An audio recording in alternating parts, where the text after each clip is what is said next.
संगीत किंवा गाणं हा सर्वांच्याच आवडीचा भाग असतो. त्यामुळे सर्वजण गाणं ऐकतात आणि गुणगुणत सुद्धा असतात. गाणं ऐकण्याचं पूर्वीपासूनचं मुख्य साधन म्हणजे रेडिओ. मात्र काळानुसार आता हे रेडिओ, ग्रामोफोन कुठेतरी कालबाह्य होत चालले आहेत. पण हेच आपल्या पुढच्या पिढीला रेडिओ, ग्रामोफोन नेमकं काय असतं हे दाखवण्यासाठी एक अवलिया प्रयत्न करतोय. छत्रपती संभाजीनगर शहरातील संजय पवार यांनी या सर्व गोष्टींचा संग्रह तयार केलाय. मूळचे लातूर जिल्ह्यातील असलेले संजय पवार हे सध्या संभाजीनगर शहरातील एका महाविद्यालयात कार्यरत आहेत. त्यांना लहानपणापासूनच या सर्व गोष्टींचं आकर्षण आणि कुतूहल होतं. त्यामुळे आता त्यांच्याकडे 150 वर्षांपासूनचे सर्व रेडिओ, ग्रामोफोन यांचा दुर्मिळ संग्रह आहे. पवार यांच्याकडे 10 ग्रामोफोन, 2 रेडिओ ग्राम आणि 125 रेकॉर्ड प्लेयर आहेत. तर 2000 तबकड्या त्यांनी संकलित केलेल्या आहेत. त्याचबरोबर सुटकेस सारखे दिसणारे 8 व्हिडिओ प्लेयर त्यांच्याकडे आहेत. Tejvarta news network, Sambhajinagar.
सफरी जेव्हा बातमी गेली ना नंतर एकदा प्रयत्न सुरू झाले की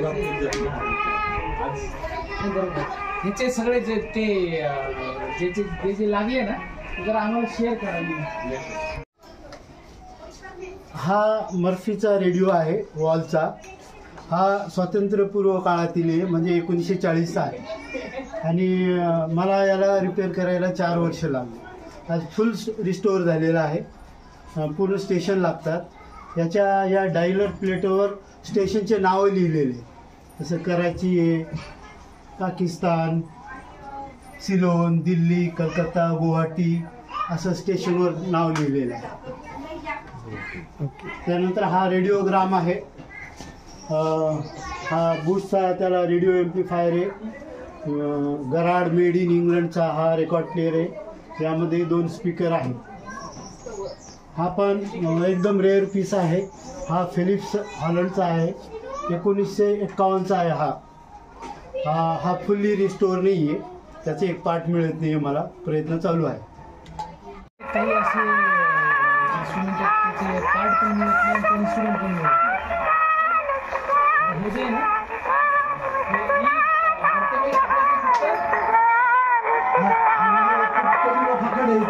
कंडिशनमध्ये अजून एक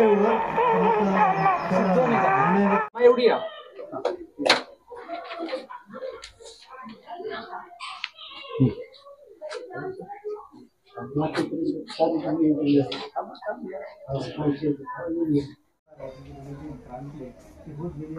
त्याचे आकार आणि त्याचे प्रकार देखील बदलण्यात आले. मात्र आजही ह्या ठिकाणी ठेवण्यात आलेले आहे. सिडको भागातील संजय पवार या मुलांनी हे सर्व संग्रह हा जमा केलेला इतर नाही, तर त्यांनी तो रिपेअर देखील केलेला आहे. आपल्यासोबत सर आहेत, आपण त्यांच्याकडून जाणूया. सर काय सांगाल की एक अनोखा संग्रह मी 1940 पासून ते आजपर्यंतचे सर्व रेडिओ जतन करून ठेवलेले आहेत. सुरुवातीला रेडिओ मध्ये वॉल यायचा, जो त्याला ट्यूब म्हणतात, ट्यूब कॅथोडचं असतं ते तेव्हा. आणि आजपर्यंत पॉकेट रेडिओ, टेबल रेडिओ आणि असे हे जुने जे रेडिओ लागतील हे सगळे रेडिओ माझ्याकडे आहेत. हा रेडिओग्राम म्हणतात त्याला. हा रेडिओग्राम म्हणतात. यामध्ये हा रेडिओ एम्प्लिफायर, रेकॉर्ड प्लेअर आणि बाजूला 2 स्पीकर.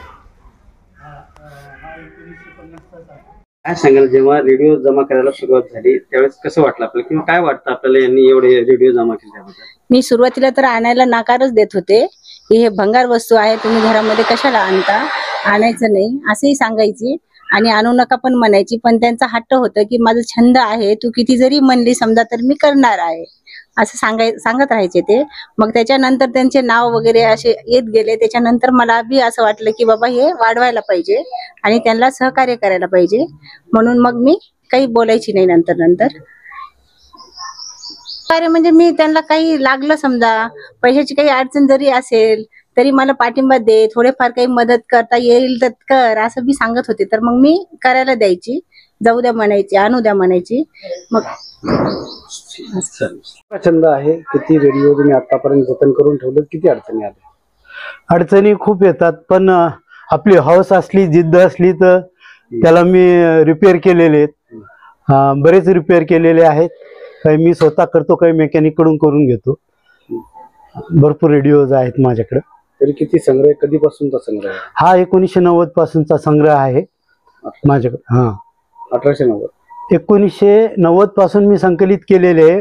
माझ्याकडे 1940 पासूनचे आजपर्यंतचे रेडिओ आहेत सगळे. तरी किती रेडिओ असतात माझ्याकडे? जवळपास 400 रेडिओ आहेत. का रेडिओ जतन करून ठेवा वाटतं तुम्हाला? लहानपणीची माझी आठवण आहे. लहानपणी आम्ही रेडिओ व्यतिरिक्त कोणतंच मनोरंजनाचं साधन नव्हतं. आम्ही बिनाका गीतमाला आणि विशेष करून क्रिकेटची कॉमेंट्री त्यावर ऐकायचो. तर बिनाका गीतमाला असलं की आम्ही आमचे काम लवकर आवरून तयार होऊन बसायचं रेडिओ समोर. आता किती मोठ्यात मोठा, किती मोठा रेडिओ आणि छोटा किती छोटा आहे? मोठात मोठा रेडिओ हा मर्फीचा जो दाखवला मी, आणि लहानात लहान तर सिगरेट पॉकेट, माचीस एवढे पण रेडिओ आहेत माझ्याकडे. आता म्हणजे किती खर्च तुम्हाला आतापर्यंत लागला असेल? मी हिशोब लावलेला नाही. हिशोब लावलेला नाही अजून. हा जो खाली मी ठेवलेला आहे संग्रह 25% अजून वर आहे, मला खाली आणता आलं नाही. 3rd फ्लोअरला आहे माझ्या. आज एक्झिबिशन लावलं तुम्ही, हा आज लावलं एक्झिबिशन. काय औचित्य आज? आज विश्व रेडिओ दिवस आहे. 11वा विश्व रेडिओ दिवस आहे. त्यानिमित्तानं मी माझ्या सगळ्या रेडिओ संग्रह 3-in-1 2-in-1 ऑल-in-1 वाले मी त्याचा संग्रह ठेवला आहे. हे जनतेला रेडिओ बद्दलची उत्सुकता, माहिती, महत्त्व कळावं या हेतूने मी ठेवलेलं आहे. कारण रेडिओ असं साधन आहे, तुम्ही कोणतेही काम करता करता ऐकू शकता, तुमचं काम डिस्टर्ब होत नाही. नाव सांगा तुमचं. माझं नाव संजय किशनराव पवार आहे.